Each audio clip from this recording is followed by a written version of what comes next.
Good morning और friends, आप सभी का हमारे यूट्यूब चैनल कंपटीशन क्लासेस में हार्दिक स्वागत है। मैं सुनील चौधरी आपको पढ़ा रहा हूँ मध्यकालीन भारत का इतिहास, जिसमें हमने गुलाम वंश को पूरा पढ़ लिया है। और आज हम जिस वंश की बात करेंगे वो दिल्ली सल्तनत का दूसरा वंश है। और हमें दिल्ली सल्तनत में अभी तक कुल 5 वंश पढ़ गए हैं। तो अभी हम दूसरे वंश की बात करेंगे और दूसरे वंश का नाम है खिलजी वंश। थोड़ा सा हम इसके इतिहास को लेकर आपको बताएंगे कि ये वंश कैसे आया है। इससे पहले जो वंश चल रहा था वो गुलाम वंश था। और गुलाम वंश का एक योग्य शासक था जिसको हम बलबन नाम से जानते हैं। और बलबन का एक अलग खुद वंश था जिसको हम इलबरी वंश के नाम से जानते हैं। और बलबन के बाद जो बलबन का पुत्र राजा बना कैकुबाद, जो कि योग्य नहीं था, और उसके बाद में जो राजा बना क्यूमर्स, और क्यूमर्स को मार देता है या मरवा देता है कौन? जलालुद्दीन।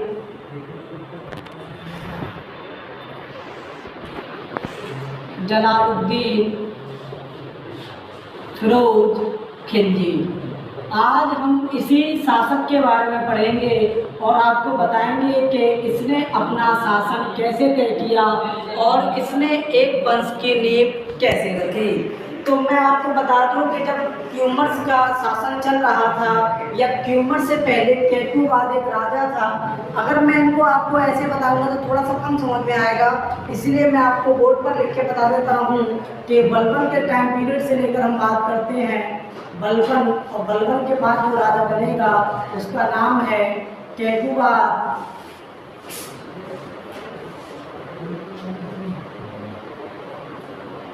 और कैकुबाद के बाद जो राजा बनेगा वो है क्यूमर्स। इनकी हम कहानी देख रहे हैं और इसी बीच में जलालुद्दीन फिरोज खिलजी अपना रंग दिखा देता है या वो अपनी शक्ति को बता देता है कि दिल्ली सल्तनत के लिए अब अगर कोई काबिल तरीन राजा है या सुल्तान है तो वो जलालुद्दीन फिरोज खिलजी है। जलालुद्दीन फिरोज खिलजी की हम इतिहास की बात करें तो जलालुद्दीन फिरोज खिलजी अफगानिस्तान में खिल्ज इलाके में रहते थे, जिसको हम खल्ज नाम से भी देखते हैं और खिल्ज नाम से भी देखते हैं। खल्ज इलाका अफगानिस्तान के अंदर है और वहाँ ये रहते थे। और खिल्जी के जो है ये एक कबीला था और उस कबीले के हेड कौन थे? जलालुद्दीन फिरोज खिलजी के दादा परदादा। जब जलालुद्दीन फिरोज खिलजी अफगानिस्तान के रहने वाले थे तो फिर ये दिल्ली में कैसे आए?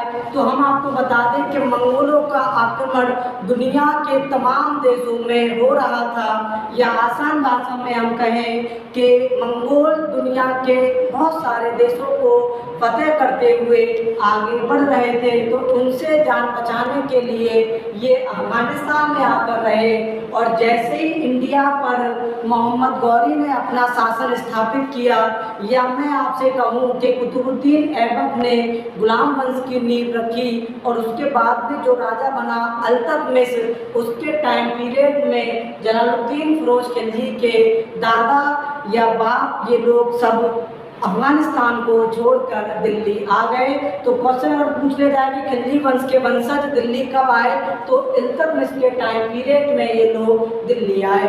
जब ये दिल्ली आए तो दिल्ली में इन्होंने शाही फौज में भर्ती की या शाही फौज में अपनी सेवाएं देने लगे। और उसी में से एक व्यक्ति का नाम है जलालुद्दीन फिरोज खिलजी। जलालुद्दीन फिरोज खिलजी ने अपना अधिकांश समय बलबन के शासन में दिया है या बलबन की सेवा में अपने आप को व्यतीत किया है। जलालुद्दीन फिरोज खिलजी ने बलबन का टाइम पीरियड देखा और इसने जो अपना सफ़र तय किया एक सैनिक से लेकर सेनापति का। पहले ये सैनिक था, फिर सेनापति बना और सेनापति थे, इसको सूबेदार बनाया गया। और सूबेदार के बाद जब बलबन की मृत्यु हो जाती है तो कैकुबाद के समय में इसको अंगरक्षक का पद दे दिया जाता है। तो मैं आपसे कहूँ कि ये अंगरक्षक बन जाता। और जैसे ही जलालुद्दीन फिरोज खिलजी अंगरक्षक बना तो इसके हाथ में अधिकांश ताकत दिल्ली सल्तनत की आ चुकी थी। और इत्तेफाकन इसकी मौत हो जाती है, कैकुबाद की मृत्यु हो जाती है। तो इसके 3 वर्ष के पुत्र को राजा बनाया जाता है। आप सोचिए कि जब 3 वर्ष के पुत्र को सुल्तान बनाया जाएगा या एक साम्राज्य की गद्दी पर बैठाया जाएगा तो वहाँ का शासन कैसे चलेगा। और क्यूमर्स की हत्या करवा देता है जलालुद्दीन फिरोज खिलजी।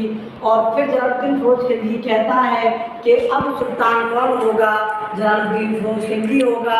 और जो वंश अभी तक गुलाम वंश चल रहा था या स्लेव डायनेस्टी चल रही थी उसका समापन हो जाता है और एक नए वंश की नींव रखी जाती है जिसको खिलजी वंश कहा जाता है। दिल्ली सल्तनत के जितने भी वंश हुए अब तक 5 वंशों के बारे में पढ़ना है। उसमें सबसे कम टाइम पीरियड जो देखा जाता है वो खिलजी वंश का ही देखा जाता है। मतलब 1290 में खिलजी वंश की स्थापना होती है और 1320 में खिलजी वंश समाप्त हो जाता है। और मैं आपको बताऊं कि ये तकरीबन 30 वर्ष तक इन लोगों ने दिल्ली सल्तनत पर शासन किया और इसके बाद में फिर हम तुगलक वंश के बारे में पढ़ेंगे। तो जलालुद्दीन फिरोज खिलजी एक उदारवादी किस्म का व्यक्ति था। जैसे मैं आपसे कहूँ कि जलालुद्दीन फिरोज खिलजी ने जब अपना सेवा देना स्टार्ट किया या सेनापति का पद नियुक्त किया तो इसने बहुत मेहनत की। या मैं आपसे कहूँ कि तलवार के दम पर ये जो है इतनी ऊंचाइयों तक पहुँचा। और जैसे ही ये राजा बन जाता है जलालुद्दीन फिरोज खिलजी राजा बनता है आपका 1290 में राजा बनता है कौन, जलालुद्दीन फिरोज खिलजी। और खिलजी वंश का ये संस्थापक है। 1290 में ये राजा बना तो इसकी उम्र तकरीबन 70 वर्ष थी। मतलब ये बूढ़ा हो चुका था। और इसके अगर जन्म की हम बात करें, पैदाइश की हम बात करें तो इसकी पैदाइश हुई है 1220 के समथिंग, क्योंकि 70 वर्ष की उम्र में राजा बन रहा है और राजा बन रहा है ये 1290 में। तो तकरीबन ये 70 वर्ष की उम्र में राजा बना और इसकी जो डेट ऑफ बर्थ देखी गई या इसकी पैदाइश देखी गई तो 1220 में इसका जन्म होता है। और जलालुद्दीन फिरोज खिलजी के बारे में कहा जाता है कि ये उदारवादी था। और मैं आपसे कहूँ ये दयालु था, ये दया करने वाला था। और इसके अंदर कहीं भी ऐसा नहीं था कि ये क्रूरता का प्रतीक हो। मतलब ये आसानी से चीज़ों को हैंडल करना जानता था। ये चाहता था कि मेरे शासन में, बर्नी एक इतिहासकार है जियाउद्दीन बर्नी ने लिखा है कि इस बात को आप नोट कर लेना, जियाउद्दीन बर्नी ने लिखा है कि जलालुद्दीन फिरोज खिलजी कहता था कि मैं अपने शासन में किसी चींटी को भी नुकसान पहुंचाना नहीं चाहता हूँ, नुकसान पहुंचाना नहीं चाहता हूँ। ये कौन कह रहा है इस बात को? इस बात को कह रहा है जलालुद्दीन फिरोज खिलजी। और जलालुद्दीन फिरोज खिलजी के बचपन के नाम की अगर बात की जाए कि इसका वास्तविक नाम क्या था तो फिरोज इसका वास्तविक नाम था। बाद में इसने अपने नाम को जलालुद्दीन में तब्दील कर दिया या बदल दिया। तो अभी इसका नाम जलालुद्दीन फिरोज खिलजी के नाम से ये गद्दी पर बैठा। और मैं आपको बता दूं कि बर्नी इतिहासकार है और इस इतिहासकार ने कहा है कि ये अपने शासनकाल में किसी को क्या उसने कहा है कि मैं चींटी को भी नुकसान पहुंचाना नहीं चाहता। तो आप समझिए इसी से कि जब कोई राजा चींटी को नुकसान पहुंचाना नहीं चाहेगा तो किसी व्यक्ति को नुकसान कैसे पहुंचा सकता है। और मैं आपको बता दूं कि एक और घटनाक्रम देखने को मिलता है दिल्ली सल्तनत के टाइम पीरियड में। उस दौरान चोर और ठगों की बहुत ज़्यादा जो है प्रचलन में थे। चोर और ठग के 1000 लोग दिल्ली सल्तनत में पकड़े गए और दिल्ली सल्तनत के सेनापतियों ने उनको पकड़ा और बंदी बना लिया और उनको पेश किया गया जलालुद्दीन फिरोज खिलजी के सामने। तो इसने कहा कि इन सब लोगों को इनसे कहो कि ये माफ़ी मांगे और कहें कि आज के बाद से हम कभी ना चोरी करेंगे और ना ठगी करेंगे। और इतना ही कहकर उन लोगों को नाव के द्वारा भेज दिया गया बंगाल। तो सोचिए जब किसी को सजाई आप नहीं देंगे, या मैं आपसे कहूँ कि जो लोग चोरी डकैती कर रहे हैं, ठगी कर रहे हैं, उन लोगों के साथ आपका रवैया इतना उदारवादी है कि आप सिर्फ उनसे तौबा करवा कर या उनसे माफ़ी की तलब करके उनको बंगाल भेज देते हैं। तो ये एक अच्छी बात किसी शासक के लिए नहीं है। इससे पहले हमने बलबन का इतिहास पढ़ा था। बलबन के साथ जो अंगरक्षक हुआ करते थे या उसके जो सिक्योरिटी हुआ करती थी, वो तलवारों को खुला रखती थी, मतलब म्यान से बाहर रखती थी कि कब न जाने सुल्तान किसका कत्ल करने का हुक्म दे दे तो हमें उसको मारना पड़ेगा। और यहाँ दूसरी तरफ हम देख रहे हैं जलालुद्दीन फिरोज खिलजी को, जो कि अपने टाइम पीरियड बलबन के टाइम से ही शुरू करता है और इतना उदारवादी है कि चोरों और ठगों को भी जो सजा नहीं दे रहा है। और दिल्ली सल्तनत का एकमात्र ऐसा सुल्तान है कि जिस किसी ने इसके खिलाफ षड्यंत्र रचने की कोशिश की, इसने उसी को प्यार पूर्वक समझाने का प्रयास किया, या मैं कहूँ कि उसके खिलाफ कोई ऐसी रणनीति नहीं बनाई कि उसको मारा जाए। इसने उनसे मिला, मीटिंग की, संधि की और उनको समझाया कि मैं सुल्तान हूँ, आप मेरे खिलाफ नहीं जाइए। और इन्होंने ये तक कहा कि यदि आपको लगता है कि मैं सही शासन नहीं कर रहा हूँ तो अपनी तलवार को निकाल कर बाहर रखा और कहा कि आप में से जो मुझे मारना चाहे, जो बहादुर हो, मेरा कत्ल कर दे और खुद सुल्तान बन जाए। तो ये हम कहानी पढ़ रहे हैं जलालुद्दीन फिरोज खिलजी की। और इसी के टाइम पीरियड में एक और जो बात हुई जो कि इसकी उदारवादी स्थिति को लेकर अपवाद पैदा करती है। ये कहती है कि इतना उदारवादी होने के बावजूद भी एक अपवाद जो देखने को मिला है, वो अपवाद है एक सिड्डी मौलाना का, जिसको हम सिड्डी मौलाना कहते हैं या सैयद मौलाना के नाम से इतिहास में जाना जाता है। तो उसके बारे में बताते हैं कि ईरान से आया एक मौलाना या ईरान का फ़कीर जिसको सिड्डी मौला या सैयद मौला के नाम से जाना जाता है। कौन है ये सैयद मौला? तो ये सैयद मौला मुरीद है बाबा फरीद का। ये बाबा फरीद कौन है? तो ये मुस्लिम समुदाय में एक बहुत बड़े सूफी संत हैं बाबा फरीद, जिनकी दरगाह को लेकर बात की जाए तो पाकिस्तान के पंजाब में स्थित है। पाकिस्तान पंजाब में इनकी दरगाह है। और उनके शिष्य कौन हैं? सिड्डी मौला है। और सिड्डी मौला जब दिल्ली आए तो इन्होंने अपना एक एरिया फिक्स किया और वहाँ पे लंगर की प्रथा रखाई, या मैं आपसे कहूँ कि लोगों को मुफ्त खाना खिलवाया, गरीबों की मदद की और कुछ ऐसी चीज़ें इसने उन लोगों को बताई। या हम आपसे कहें कि आज भी संत होते हैं, बहुत सारे लोग दुकानें खोल के बैठे हुए हैं, कोई परेशान है, कुछ लेडीज़ कहती हैं कि हमारे घर पे किसी ने करा दिया है, कोई कहती है मेरी सास बदमाश है, कोई कहती है मेरी बहू बदमाश है, और वो तमाम लोगों के पास जा रहे होते हैं जिनको हम भगत नाम से जानते हैं या संत के नाम से जानते हैं या हाफिज मौलाना के नाम से जानते हैं। ऐसे ही बहुत सारे लोग सिड्डी मौलाना के पास आते और हजारों लोगों को दिल्ली सल्तनत में इसने अपने कब्जे में ले लिया था, या मैं कहूँ कि सिड्डी मौलाना की बात को मानना स्टार्ट कर दिया था।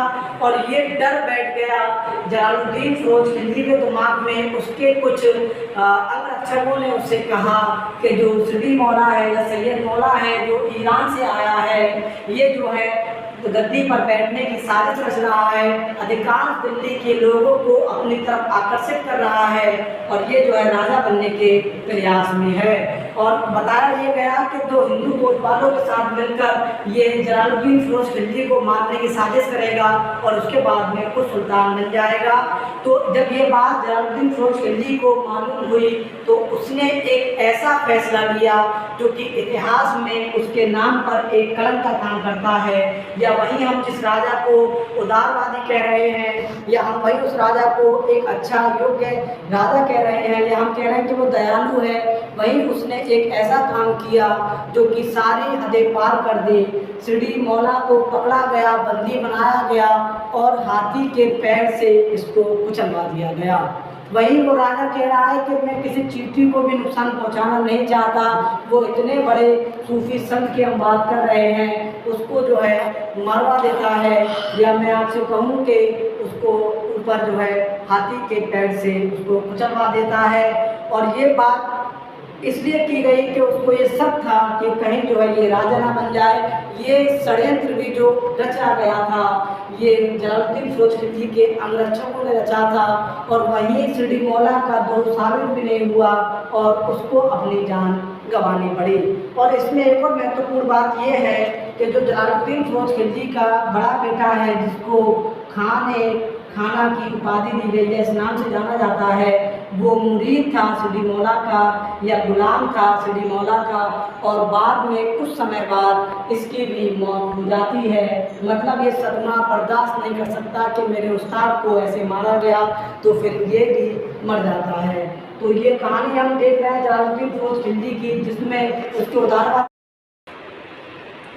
तो हमने बताया कि जलालुद्दीन फिरोज खिलजी उदारवादी किस्म का एक शासक बना, लेकिन यही चीज़ उसको परेशान करती रही। और मैं आपको उसके युद्धों के बारे में बताऊंगी। इसने 2-3 युद्ध किए, जिसमें से युद्ध का नाम तो इस शासक को जाता है, लेकिन इसमें सबसे ज़्यादा जो बागडोर रही वो अलाउद्दीन खिलजी की रही, जिसको हम एक एक नाम से शॉर्ट में समझेंगे। तो इन सारे युद्धों में सबसे ज़्यादा जो भूमिका देखी जाती है वो अलाउद्दीन खिलजी की देखी जाती है। अभी हम बात करें मंदसौर में जो युद्ध हुआ वो 1292 में युद्ध हुआ, और इसको फतेह कर लिया गया किसके द्वारा? जलालुद्दीन फिरोज खिलजी के द्वारा।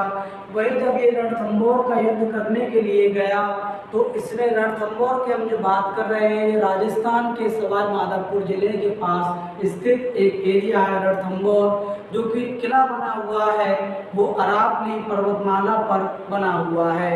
जब इस किले को देखा जलालुद्दीन फिरोज खिलजी ने, ये किला इतना भव्यशाली, इतना अच्छा बना हुआ था, इतनी ऊंचाइयों पर था, तो उसने ये युद्ध ना करने के बजाय उसे लगा कि मैं युद्ध फतेह नहीं कर पाऊंगा, तो उसने एक तर्क दिया कि मैं ऐसे 10 किलो को भी एक मुसलमान के बाल के बराबर भी नहीं समझता हूँ। ये क्वेश्चन खूब पूछा गया है कंपटीशन में कि ये तर्क किस सुल्तान ने दिया है, तो इसको आप नोट कर लेना कि इसने जो तर्क दिया, कहा कि मैं ऐसे 10 किलो को भी एक मुसलमान के बाल के बराबर भी नहीं समझता।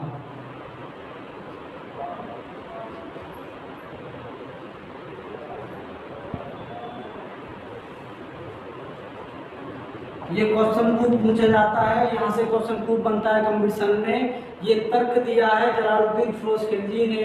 इसके बाद जो युद्ध होगा, देवगिरी का युद्ध करने के लिए जाएगा अलाउद्दीन खिलजी, और देवगिरी के राजा की हम बात करें आपसे, तो हम आपको बताएंगे कि रामचंद्र यहाँ के राजा थे, जिनको पूरा नाम है रामचंद्र देव। ये राजा थे जब युद्ध करने के लिए अलाउद्दीन खिलजी गया। और इतिहास में ये क्वेश्चन भी खूब पूछा जाता है कि सर्वप्रथम किस मुस्लिम शासक ने दक्षिण को फतेह किया या दक्षिण पर आक्रमण किया। तो देवगिरी जो इस एरिया की हम बात कर रहे हैं, ये दौलताबाद के नाम से अब जाना जाता है। दौलताबाद के नाम से जाना है, दौलताबाद महाराष्ट्र में है। तो महाराष्ट्र दक्षिण का एरिया हो गया। वहाँ फतेह करने के लिए अलाउद्दीन खिलजी गया, और राजा थे वहाँ के रामचंद्र देव, उनसे संधि हुई, लड़ाई नहीं हुई। संधि में इनको बहुत सारा जो है उपहार दिए गए, हीरे जवाहरात से नवाजा गया, किसको? अलाउद्दीन खिलजी को। और जैसे ही वहाँ से हीरे जवाहरात लेके लौट रहा था, ये बात मालूम हुई देवगिरी के रामचंद्र के बेटे को कि मेरे फादर ने ऐसा किया है, तो उसने अटैक कर दिया किस पर? अलाउद्दीन खिलजी पर। दोनों में युद्ध होता है और अलाउद्दीन खिलजी हारने की स्थिति में आ जाता है, लेकिन फाइनली वो कुछ लोगों की सपोर्ट से युद्ध जीत जाता है और बाद में संधि होती है। तो इतिहासकारों का कहना है कि इतना सोना उसको दिया गया कि दिल्ली सल्तनत में अब तक जितने राजा हुए हैं, इतना सोना किसी के पास नहीं था जो देवगिरी के राजा रामचंद्र देव ने अलाउद्दीन खिलजी को दिया था। और कुछ इतिहासकार कहते हैं कि रामचंद्र देव ने अपनी पुत्री का विवाह अलाउद्दीन खिलजी से कर दिया, और कुछ इतिहासकार कहते हैं कि नहीं किया। इस बात को लेकर एक मतभेद है, तो इस पर एग्जैक्ट कह पाना मुश्किल है। इसको बताया हम उपाधि क्या कहती गई है। इसकी उपाधियों की बात कर लेते हैं। तो इसकी उपाधि है सर ए जहांदार से नवाजा गया इसको। जलालुद्दीन फिरोज खिलजी को, और आली से मुबलिक से नवाजा गया, शाइस्ता खान की उपाधि से नवाजा गया। ये 3 उपाधियाँ इसको दी गई। कभी कभी क्वेश्चन पूछ लिया जाता है कि शाइस्ता खान की उपाधि से किसको नवाजा गया, तो जलालुद्दीन फिरोज खिलजी को नवाजा गया। और ये उपाधि दी थी गुलाम वंश के शासक कैकुबात ने इस उपाधि से इनको नवाजा था। ये क्वेश्चन यहाँ से कुछ पूछे जाते हैं। इसके बाद ये क्वेश्चन बनता है, मंगोलों ने भी आक्रमण किया। मंगोलों का कहर मध्यकालीन भारत में दुनिया के तमाम देशों पर मंडरा रहा था। ये हम आपसे कहें कि बहुत सारे लोग जो है युद्ध करने के लिए तैयार थे। या मंगोलों के सामने किसी का टिक पाना मुश्किल था। मंगोल एक बहुत बड़ी ताकत थी जिसको चंगेज खां से शुरू हुई, और उसके बाद में हलाकू खान ने इस पर नेतृत्व किया, फिर तैमूर ने किया, उसके बाद उलूग खान ने भी उसका नेतृत्व किया है। और मैं आपको बता दूं कि मंगोलों ने जब आक्रमण किया 1291 में दिल्ली सल्तनत पर, तो दिल्ली सल्तनत के लोगों ने अच्छे से युद्ध किया, या सेनापति रहे जो जलालुद्दीन फिरोज खिलजी के अलाउद्दीन खिलजी ने युद्ध किया और युद्ध को फतेह मिली। यानी हम कहें कि संधि हो जाती है मंगोलों से, और संधि होने के बाद एक बात फिक्स की गई कि अब कोई भी जो है युद्ध नहीं करेंगे मंगोल, या मंगोल वापस से अटैक नहीं करेंगे दिल्ली पर। लेकिन चंद साल बाद ही अखलाकू खां का पुत्र जो है, उसका जो पोता है उलूग खां फिर से युद्ध करने की रणनीति बनाता है, और युद्ध करने के लिए वो दिल्ली सल्तनत पर आता है। और न जाने उस दरमियान क्या हुआ कि उलूग खां ने अपने 4000 लोगों के साथ या समर्थकों के साथ में इस्लाम धर्म को कबूल कर लिया, और कहने लगा कि अब मैं जो है दिल्ली छोड़कर नहीं जाऊंगा, यहीं पर रहूंगा। और इस खुशी में जलालुद्दीन फिरोज खिलजी ने अपनी पुत्री का विवाह उलूग खां से कर दिया। और उलूग खां के जो लोग थे या इसके साथ में जो इसके साथी थे, वो सब लोग दिल्ली में रहने लगे। या मैं आपसे कहूं कि मंगोल लोगों ने दिल्ली में पनाह ली। और मैं आपको बता दूं कि इस नाम से आज भी जाना जाता है, एक एरिया है दिल्ली का मंगोलपुरी, और मंगोलपुरी इन्हीं मंगोल के नाम से जाना जाता है। तो ये सारा इतिहास रहा है जलालुद्दीन फिरोज खिलजी का। 1320 में इसकी हत्या करवा देता है कौन? इसकी हत्या करवा देता है अलाउद्दीन खिलजी अपने सेनापतियों के साथ मिलकर। जलालुद्दीन फिरोज खिलजी को न्योता देता है ये इलाहाबाद आने का, और इलाहाबाद जब जलालुद्दीन फिरोज खिलजी अकेला आता है बिना किसी सिक्योरिटी के साथ में, तो इसके लोग उसकी हत्या कर देते हैं, उसकी गर्दन काट देते हैं, और फिर राजा बनेगा कौन? अलाउद्दीन खिलजी। तो अगली वीडियो में हम अलाउद्दीन खिलजी के बारे में आपसे बात करेंगे। जलालुद्दीन फिरोज खिलजी को लेकर जितने भी तर्क थे या जितने भी क्वेश्चन थे हमने आपको अधिकांश बता दिए हैं। और कहीं आपको कोई डाउट हो तो आप हमसे इस बात को पूछ सकते हैं, और कमेंट बॉक्स में अपनी राय जरूर दें। यदि हमारी वीडियो आपको अच्छी लगी है तो हमारे चैनल को सब्सक्राइब करें और लाइक करना ना भूलें। यदि हमारी वीडियो आपकी समझ में नहीं आ रही है तो लाइक करने की कोई आवश्यकता